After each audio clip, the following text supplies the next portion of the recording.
আসসালামু আলাইকুম। সকাল ৯টা বেজে ২৫ মিনিট। আজ সোমবার। বাংলাদেশ বেতার কক্সবাজার স্থানীয় খবরে স্বাগত জানাচ্ছি রোজনা আক্তার রোজি। রাষ্ট্রপতি মোহাম্মদ শাহাবুদ্দিন জাতীয় ও আন্তর্জাতিক গুরুত্বের আলোকে বিশ্ববিদ্যালয়গুলোতে শিক্ষা কার্যক্রম প্রণয়ন করার আহ্বান জানিয়েছেন।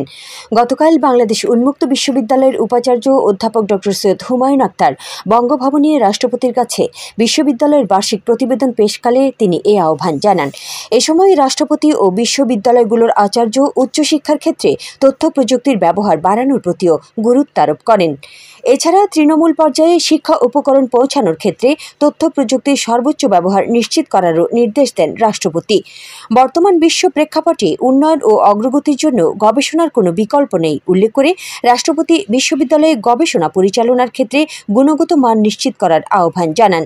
সাক্ষাৎকালে বঙ্গভবনের সংশ্লিষ্ট সচিবগণ উপস্থিত ছিলেন। রামু উপজেলা পরিষদের সাধারণ নির্বাচনে ১০ জন প্রার্থীর মনোনয়নপত্র বৈধ ঘোষণা করা হয়েছে। গতকাল যাচাই বাছাই শেষে এসব মনোনয়নপত্র বৈধ ঘোষণা করা হয়। বৈধ ঘোষিতদের মধ্যে চেয়ারম্যান পদে ৩ জন, পুরুষ ভাইস চেয়ারম্যান পদে ৫ জন এবং মহিলা ভাইস চেয়ারম্যান পদে রয়েছেন ২ জন প্রার্থী।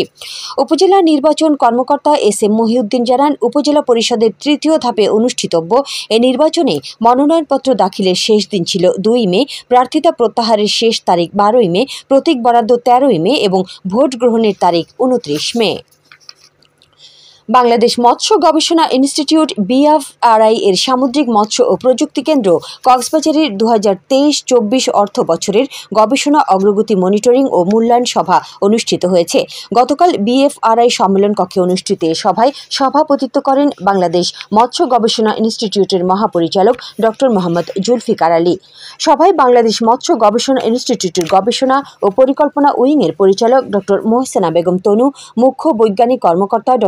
অনুরাধা ভদ্র ও মোহাম্মদ শহীদুল ইসলাম, সামুদ্রিক মৎস্য ও প্রযুক্তি কেন্দ্রের কেন্দ্রপ্রধান ড. শফিকুর রহমান এবং জেলা মৎস্য কর্মকর্তা মোহাম্মদ বদরুজ্জামান, মনিটরিং কমিটির সদস্যবৃন্দ ও কেন্দ্রের বিজ্ঞানীগণ উপস্থিত ছিলেন। কক্সবাজারে বর্ণাঢ্য আয়োজনে পালিত হয়েছে আন্তর্জাতিক মিডওয়াইফ দিবস।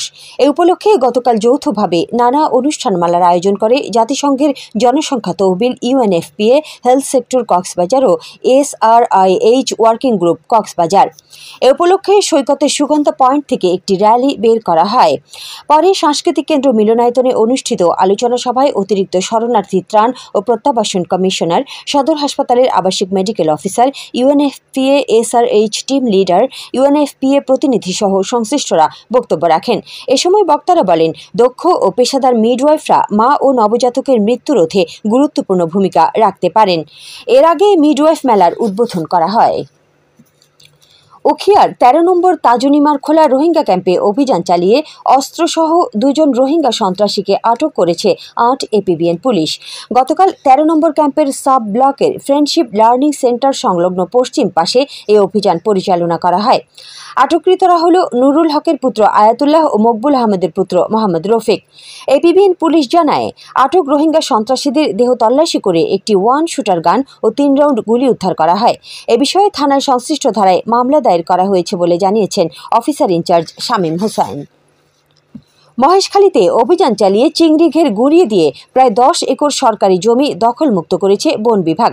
গতকাল চরণদ্বীপ রেঞ্জের আওতাধীন শাপলাপুরের JM ঘাট বিটের অধীন এলাকায় দিনব্যাপী এই উচ্ছেদ অভিযান চালানো হয়। গোরখঘাটা রেঞ্জ কর্মকর্তা আয়ুব আলী জানান, চরণদ্বীপ রেঞ্জের JM ঘাট বিটের অধীন 10 একর জায়গায় চিংড়ি ঘের করা হয়েছে। এমন সংবাদের ভিত্তিতে চট্টগ্রাম উপকূলীয় বন বিভাগের বিভাগীয় কর্মকর্তা ও কক্সবাজার সহকারী বন সংরক্ষক আবুল কালাম আজাদের নির্দেশে ওই চিংড়ি ঘের গুঁড়িয়ে দিয়ে বাঁধ কেটে 10 একর সরকারি জায়গা দখলমুক্ত করা হয়েছে। এ বিষয়ে তদন্তপূর্বক জড়িতদের বিরুদ্ধে মামলা প্রক্রিয়াধীন বলে জানান তিনি। আবহাওয়া এখন জানিয়ে দিচ্ছি বাঁকখালী নদীর মোহনা ও সংলগ্ন এলাকার সামুদ্রিক জোয়ার ভাটার সময়সূচি।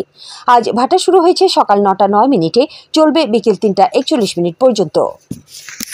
সবশেষে পর্যটক বার্তা। পর্যটন নগরী কক্সবাজারে আগত ভ্রমণ পিয়াসুদের সাগরের পানিতে নামার পূর্বে সাবধানতা অবলম্বন করার জন্য অনুরোধ করা হচ্ছে। যারা সাঁতারে দক্ষ নন তাদের পানিতে বেশি দূর যাওয়া উচিত নয়। ভাটার সময় স্রোতের সাগরমুখী টান প্রবল হওয়ায় সাগরের গভীরে ভেসে যাওয়া এমনকি প্রাণহানির আশঙ্কা থাকে। সেই সাথে পর্যটকদের স্বাস্থ্যবিধি মেনে চলার পরামর্শ দেওয়া হচ্ছে। খবর শেষ হলো। আমাদের পরবর্তী খবর প্রচারিত হবে আজ দুপুর 2টা বেজে 55 মিনিটে।